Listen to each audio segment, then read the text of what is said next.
जिनका स्टेक, पाँव, तन, मन, धन इस शहर, इस मट्टी के साथ जुड़ा हुआ है ना, उनको करना ही है। पहले पूछ लिया, पहले पूछ लिया। एक बात उन्होंने और की है कि ये जो शारा भुट्टो आपने बनाई है, इसकी इर्द की जो जमीन है इस वजह से बनाई है कि उस जमीन पर भी कब्जा किया जाए, और अब हमारे हाथ में गीदड़ सिंगी आ गई है। अब ये गीदड़ सिंगी ऐसी है कि हम उनको ये काम करने नहीं देंगे। यार वो कहते हैं ना, अंग्रेजी का एक मिसरा है, it takes one to know one. इन्होंने माजी में हरकतें की हैं तो यही सोचते हैं कि जो ये काम करेगा उसका इंटरेस्ट ही होगा। ये जो इनको इतनी इस वक्त आग लगी हुई है, वो है ही शारे भुट्टो के। वो बिलावल साहब ने जो बातें उस दिन की थी वो सही थी ना, वो तुर्श लगी तो उसका अब रिएक्शन ये हमें दे रहे हैं। बाकी ये हर टाइम पर बजट से पहले हरकतें करते हैं, भाव लगवाते हैं, उसके भाव के लिए दाव होते हैं, ये होते हैं और फिर ख़त्म हो जाते हैं, फिर वो वोट देके चले जाते हैं। ये वो लोग हैं जो परमानेंट हुकूमत के साथ रहते हैं। जब इमरान खान साहब थे तो उनके साथ भी थे, फिर इमरान खान साहब को छोड़ दिया, शहबाज साहब के साथ आ गए, कल को शहबाज साहब को छोड़ के किसी और के साथ आ जाएंगे, और बार बार कोशिश यही कर रहे हैं कि हमारी सिंध हुकूमत में आ जाएं। हाँ, अब जरूरत नहीं, गोद भरी हुई है यार। हाँ, इशू ये है और कुछ भी नहीं। बाकी जो किसने कहा था वो फारूक भाई का स्टेटमेंट रिगार्डिंग गवर्नर साहब, आईनी तौर पर मैं बताऊं 2 साल की कदगन होती है, और निहार हाशमी साहब नून लीग के नॉमिनी हैं। नून लीग ने अपने एक वर्कर को ये ओहदा देकर एक बड़ा काम किया। किसी भी सियासी कारकुन के लिए एक बहुत बड़ा एजाज़ है। ये गिला वजीर आजम से करें, वो हमसे पता नहीं क्यों कर लेते हैं। कामरान साहब मेरे भाई हैं यार, फरीद भाई। ये वाला साल तो हमारा 30 जून आ रहा है, पूरा हो गया। इस साल हमने काफ़ी तरक्की भी देखी, मुख्तलिफ जो मनसूबे थे वो भी पाया तकमील तक पहुँचे। कुछ मनसूबे हमारे जारी जिसपे इंफ्रास्ट्रक्चर पे बहुत तेज़ी से काम हो रहा है।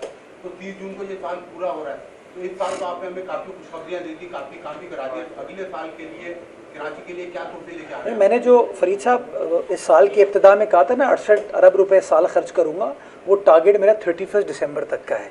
वो मेरे पास पैसे अवेलेबल हैं, वो खर्च करो। मज़ीद अभी बजट पे हम काम करें, कुछ और चीज़ें हमने प्रपोज़ की हैं, तो इंशाअल्लाह आपको उसके हवाले से भी अच्छी खबर मिलेगी। लेकिन इस साल जो सबसे बड़ी खबर मेरे ख्याल में होगी, वो इस शहर कराची को एक और एजाज़ मिलेगा कि पाकिस्तान का पहला industrial water park, sewerage treatment facility, जो कि 35 MGD यानी कि 3.5 करोड़ गैलन डेली का पानी ट्रीट करने का, जो कि पाकिस्तान का सबसे बड़ा ये फैसिलिटी होगी, वो हम गटर बागीचा में इंशाअल्लाह 30 जून की डेडलाइन है, by first week of July उसको ऑपरेशनलाइज कर देंगे, and within another 6 months उसको बढ़ा के 100 MGD पे हम ले जाएंगे।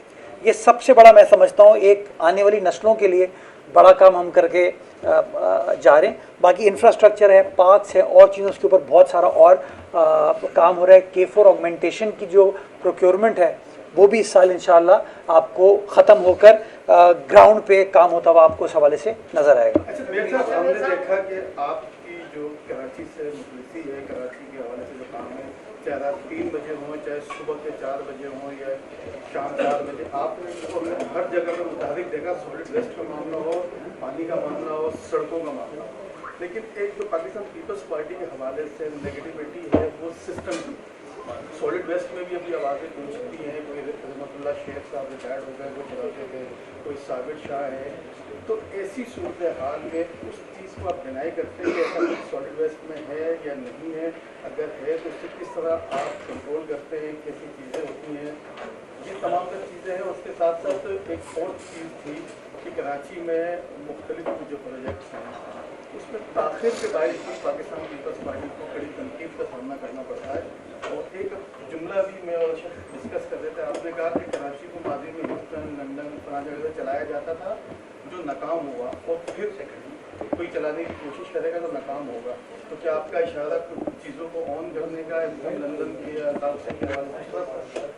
मैं ये कह रहा हूँ कि चेक कर लें किसके बच्चे कहाँ रहते हैं, तो जिनके बच्चे जहाँ रहते हैं वो वहाँ का सोचेंगे ना। मेरे बच्चे आपके बच्चे तो यहीं हैं, तो तो इसीलिए हमें शहर की फ़िज़ा का, सड़क का, पानी का सोच रहे हैं। बाकी अब आपने कहा साबिर शाह ये खड़ा हुआ है आपके सामने, ये देख लें भाई, सॉलिड वेस्ट का एम्प्लॉई तो चलाएगा, इदारा चलाएगा। ये देखे ना, ये है, ये सारा जो मैंने आपको वर्किंग करके दी है, ये मेरे साथ फील्ड में घूम रहे थे, बैक एंड पे इस जगह को ये चला रहे थे। अब ये चलाने पे अगर किसी को एतराज़ है, असल में जब कोई काम करता है या प्रोमिनेंस उसको मिलती है तो दुश्मन भी होते हैं, 10 बातें नेगेटिव भी की जाती हैं, तो वो ज़िंदगी का हिस्सा है। जब आप किसी जगह पे आते हैं तो वो होगा। तो ये आपके सामने है। बाकी आपने जो सुस्त रवि का कहा, ये बात सही है आपके कि हमारे कुछ प्रोजेक्ट जो हैं जिसके अंदर बड़ी डिले हुए मल्टीपल इश्यूज़ की वजह से, जिसके लिए मैं माजरत खा भी हूँ, वो मैं एग्जीक्यूट नहीं कर रहा था। केएमसी के जो प्रोजेक्ट्स हैं उसको तो हम अपने टाइमलाइन के साथ चल रहे हैं। इसमें 3 प्रोजेक्ट्स हैं जिसके ऊपर थोड़ा सा हमें शर्मिंदगी का सामना करना पड़ा, और बरमला उसकी गलती का हमेशा एतराफ़ करना चाहिए। एक यूनिवर्सिटी रोड है, गलती है, खामी है, कोताही है, जिस किसी की भी वज़ीर आला सिंध ने नोटिस लिया, वज़ीर आला सिंध ने उस चीज़ को अब पर्सनली मॉनिटर कर रहे हैं, और 31 जुलाई तक इंशाअल्लाह जो वो प्रॉब्लम थी, परेशानी थी, उसका मदावा कराची वालों के लिए हमारी जानिब से कर दिया जाएगा। दूसरी तनकीद थी मीना बाज़ार अंडरपास की, वो मुकम्मल करके पब्लिक के लिए खोल दिया गया है।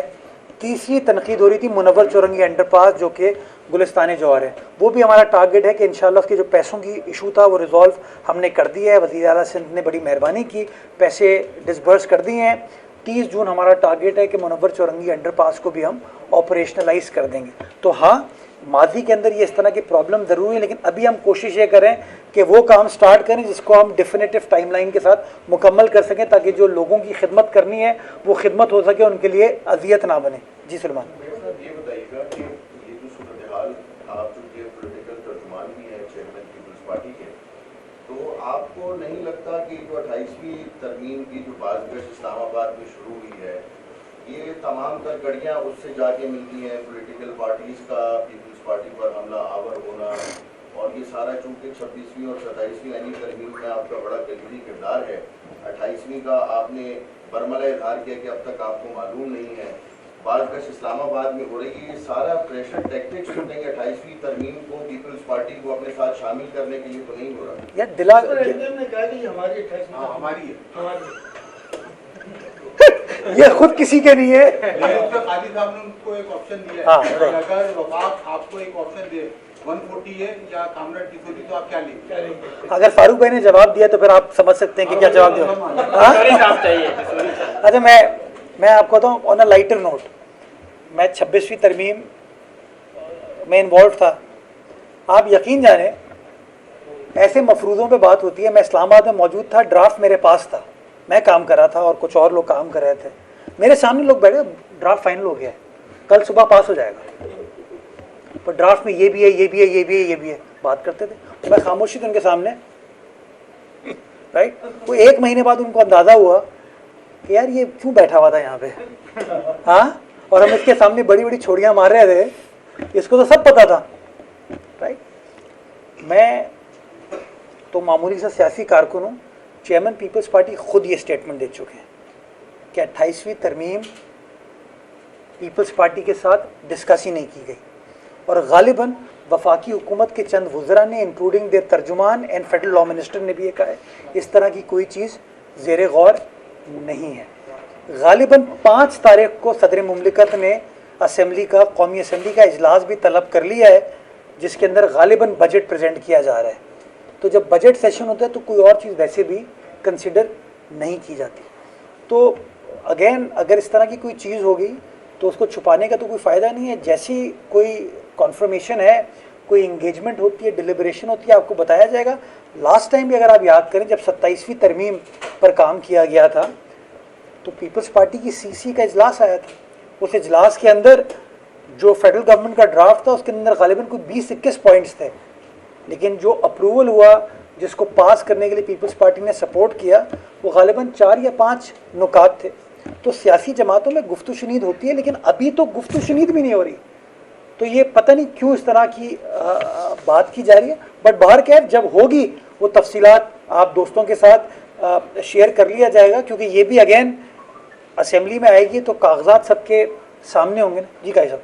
अच्छा सर, ये जो मौजूदा सूरत हाल में और इन हालिया दिनों में अपोजिशन का एक ग्रैंड अलायंस था, एक तमाम एंटी वो पीपल्स पार्टी या कराची, तो ये और वो फिर ऐसा ये महसूस होता है कि ये जवाब आप अपोजिशन को देने के बजाय इस्टेब्लिशमेंट को क्यों नहीं देते, क्योंकि इस्टेब्लिशमेंट को खुद कह रहे हैं कि हम इस्टेब्लिशमेंट के लोग आज भी कहा वसीम अख्तर के उन्हीं से मदद भी मांग रहे हैं, तो बराह रास्त पीपल्स पार्टी इस्टेब्लिशमेंट को क्यों नहीं जवाब देती?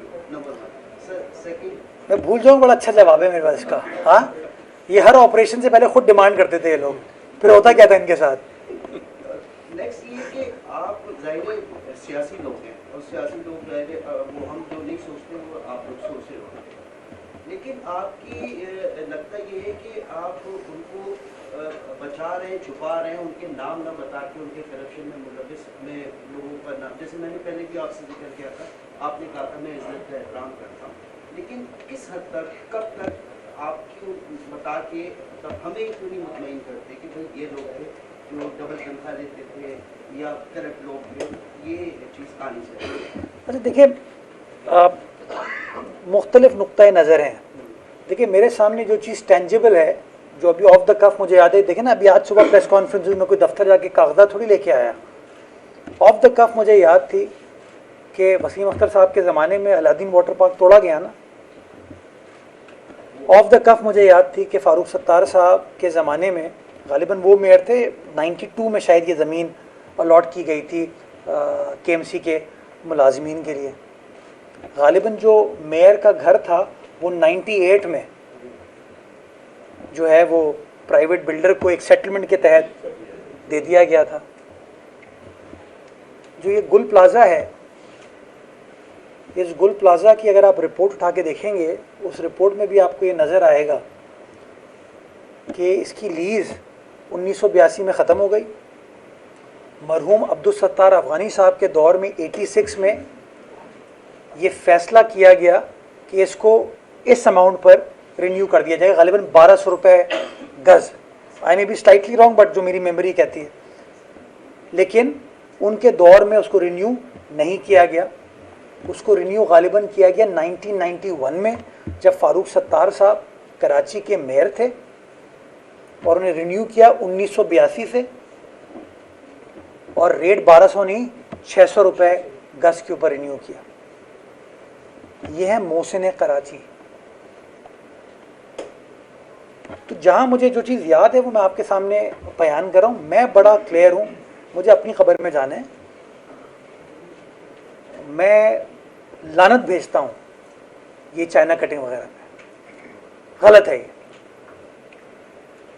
और अगर ये कहते हैं वसीम अख्तर साहब या फ़ारूक सत्तार साहब, तो आप सब वाकिफ़ हैं कि माजी के अदवार में किस किस तरीके से चाइना कटिंग हुई, कि नालों को कैसे अलॉट किया गया, ग्रीन बेल्ट्स को कैसे अलॉट किया गया। आपको याद है, मैंने ये बचपन में शादी अटेंड की नेशनल स्टेडियम के लॉन में होती थी ना। आज नीपा पे कराची हॉकी एसोसिएशन का फुटबॉल स्टेडियम है, जो सिंध गवर्नमेंट ने फंडिंग करके उसको बना के दिया। हाँ, उस पर आज से गालिबन 10 साल पहले शादी हॉल चलते थे, इनके एक टाउन चेयरमैन के थे, नहीं वो दूसरे वाले थे। तो मैं किसी के ऊपर वो नहीं, बट मैं ग्राउंड रियलिटी पर मबनी गुफ्तगू कर रहा हूँ। ये और बुरा मैं हूँ। हाँ, मैं नाम ले लूंगा ना तो फिर पता है कि आपके अखबार में जगह नहीं बचेगी, और फिर आप लोगों को प्रेशर आएगा। मैं भी एक इंटरव्यू देख रहा था, वीलॉग पे आजकल बड़ी गुफ्तगू होती है। हमीद सोमरा साहब ने वीलॉग किया है काजी साहब का, दूसरे काजी साहब कहते हैं कि फला इशू था, फला MQM के बंदे ने बुलाया, कहा अच्छा नहीं किया तुमने, हमें पता है तुम कहाँ से जाते हो, तुम्हारे बच्चे कहाँ से जाते हैं। ये कहा ना उन्होंने, मैं उनकी बात को दोहरा रहा हूँ।